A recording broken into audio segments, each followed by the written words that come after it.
দর্শক, আমি যখন এই ভিডিওটি করছি এই মুহূর্তে সম্ভবত আমার ধারণা যে এরিয়াটার ঘটনা এটা হচ্ছে রাজশাহীতে আমাদের ভারত এবং বাংলাদেশের সীমান্তবর্তী এরিয়াতে এই ভিডিও দৃশ্যটা আপনারা দেখছেন। সেখানে স্থানীয় জনগণ এবং আমাদের বিজিবির চরম প্রতিবাদ এবং বাধার মুখে বিএসএফ এবং বিজিবির মধ্যে একটা পতাকা বৈঠক সংগঠিত হয়েছে।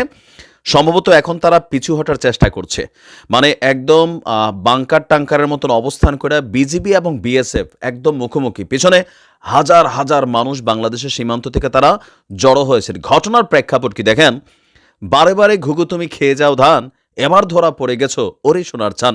বরাবরই আমি আমার জায়গা থেকে সীমান্তে ভারতের বিএসএফ এর আগ্রাসী ভূমিকার তীব্র নিন্দা জানিয়েছি, আজকেও নিন্দা জানাচ্ছি। আমরা মনে করি সীমান্তে আমাদের বিজিবিরও লোকবল বাড়ানো দরকার। এই মুহূর্তে আবার যখন আমরা দেখছি, আমি যখন নিউজটা করছি, আরও একটা ঘটনা ঘটছে। শহীদ মিনার থেকে ডক্টর মোহাম্মদ ইউনূসের বাসভবনের দিকে আমাদের বহিষ্কৃত প্রায় 18,000 বিডিআর সদস্য, বিডিআর হত্যাকাণ্ডের পর যারা বহিষ্কৃত হয়েছিল, তারা একটা মিছিল নিয়ে ওইদিকে যাচ্ছে। পুলিশের সাথে আবার সাংঘর্ষিক অবস্থান। তাদের দাবি তাদের চাকরি পুনর্বহাল করা হোক।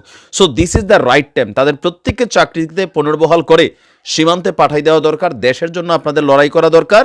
এই 18-20 হাজার যারা আছে তাদেরকে পুনর্বহাল করে এরকম এখন আমাদের যে সীমান্তে ঝামেলাটা চলছে, এরকম স্থানে বিজিবির পরিমাণ, লোকবল আরও কয়েকশো গুণ বৃদ্ধি করতে হবে, কারণ পরিস্থিতির ভালো না। ঘটনার প্রেক্ষাপট দেখেন, নো ম্যানস ল্যান্ড এটা একটা আন্তর্জাতিক আইন, যে নির্দিষ্ট একটা এরিয়ার মধ্যে দুইটা দেশের যে বর্ডার থাকে, সেখানে বাংলাদেশের সীমানা হোক ভারতের সীমানা হোক, দুইটা দেশ থেকে একটা যৌথ এরিয়াকে নো ম্যানস ল্যান্ড হিসেবে ঘোষণা করা হয়, যেখানে কোনো ধরনের কনস্ট্রাকশনাল স্ট্রাকচার, রাস্তাঘাট, বাড়ি কোনো কিছুই দুই দেশ নির্মাণ করতে পারবেন। এটা আন্তর্জাতিক আইন। কিন্তু ভারত সে আইনকে বৃদ্ধাঙ্গুলি দেখিয়ে গেল 2-1 বছর আগেই সম্ভবত এই নো ম্যানস ল্যান্ডের 150 গজ এরিয়া আছে, সেই এরিয়ার মধ্যে তারা একটা রাস্তা নির্মাণ করে ফেলেছিল। আর তৎকালীন সময় আমাদের যেই সরকার ছিল, আওয়ামী লীগ সরকার, তারা এটা নিয়ে এত প্রতিবাদ করে নাই।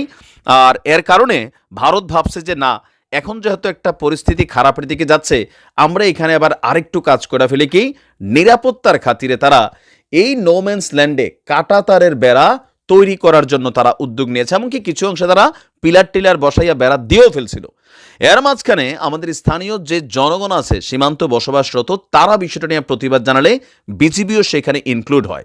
ইনক্লুড হওয়ার পরে ভারত বরাবরের মতন চীনা সীমান্তে প্রতিনিয়ত মাইর খায়, পাকিস্তান সীমান্তে প্রতিনিয়ত মাইর খায়, আর আমাদের সীমান্তে আসলে তাদের ভেতরের যেই বাগনাই বনে বিলাই রাজা মেন্টালিটি, এটা কিন্তু বের হয়ে আসে। আজকে আমরা দেখলাম কি, যে সেইখানে বিএসএফ তারা ঘারামি করছে, ঘারামির এক পর্যায়ে বিজিবিও কিন্তু ঘারামিতে চলে গেছে, এবং দুই পক্ষই দুই দিক থেকে বাংকারের মতন করে বালির বস্তা, সিমেন্টের বস্তা দিয়া যুদ্ধের মতন একটা পরিস্থিতি তৈরি হয়েছিল। তো সর্বশেষ বিজেপির যিনি প্রধান আছেন আমাদের ওইখানের ওই এরিয়ার, এবং বিএসএফ এর যিনি দায়িত্বশীল প্রধান আছেন, দুই দলের মধ্যে একটা পতাকা বৈঠক হয়েছে, এবং বৈঠক হওয়ার পরে বিষয়টা আপাতত শান্ত। কিন্তু এই মুহূর্তে কাঁটাতারের বেড়া নির্মাণ বন্ধ করে রেখেছে বিএসএফ। তার মানে এই না যে তারা আবার করবে না। রাতের আধারে কিন্তু এরকম শুরু করে বিভিন্ন জায়গায়। আজকে দেখছি আমরা, কোন জায়গার ঘটনা সেটা বলতে পারবো না, 2-3 জন বিএসএফ বাংলাদেশের এরিয়ার মধ্যে এসে গুলি চালাইছে, পরে জনগণ বাঁশ টাস লাঠি টাঠি নিয়ে এমন কেলানি কেলাইছে, এটারও হয়তো আবার রিয়েকশন তারা দিবে। তবে আমি এই মুহূর্তে আবারও বলি যে আমাদের সীমান্তবর্তী অঞ্চলে যারা বসবাস করেন, বিশেষ করে যারা চোরা কারবারিরা আছেন, ভারতের দিকে ভুলেও ঢুকে না, ঢুকলে গুলি করে মাইরা ফেলবে। সুযোগ পাইলেই এরা এই প্রতিশোধটা নিবে, কারণ এখন এরা যে বাসটা খাইছে বাংলাদেশ সীমান্তে এসে বিজিবির বাধার মুখে, জনগণের বাধার মুখে, তারা কিন্তু এটা নিয়ে রাগ গোস্বা ক্ষোভ ভিতরে লালন করবে। তো আমি আমার স্থানীয় যে জনগণ আছেন এবং বিজিবির সেইখানে যারা ছিলেন, তাদেরকে আমরা স্যালুট জানাই। দেশের 1 ইঞ্চি মাটি আমরা কাউকে দেওয়ার পক্ষে না। আর ভিডিওর প্রথমে যেটা বলেছিলাম, 18-20 হাজার আমাদের বিডিআর, তারা প্রত্যেকে প্রশিক্ষিত সেনা, লম্বা একটা সময় তারা চাকরি থেকে বাহিরে আছে, তাদের সবাইকে চাকরিতে পুনর্বহাল করে শর্ট টাইম একটা কোর্স করাইয়া তাদের প্রত্যেককে ভারতের সাথে উত্তেজনাপূর্ণ যে সীমান্তগুলো আছে সেই সীমান্ততে তাদেরকে পাঠাই দেওয়া দরকার। তারাও তাদের দেশের জন্য চাকরি করবে, এমনকি আমাদের নিরাপত্তাটাও নিশ্চিত হবে, তাদের পরিবারগুলো শান্ত থাকবে। আর আমাদের সরকারের পক্ষ থেকে এগুলা নিয়ে ভারতের সাথে কঠোর অবস্থানে যাওয়া দরকার।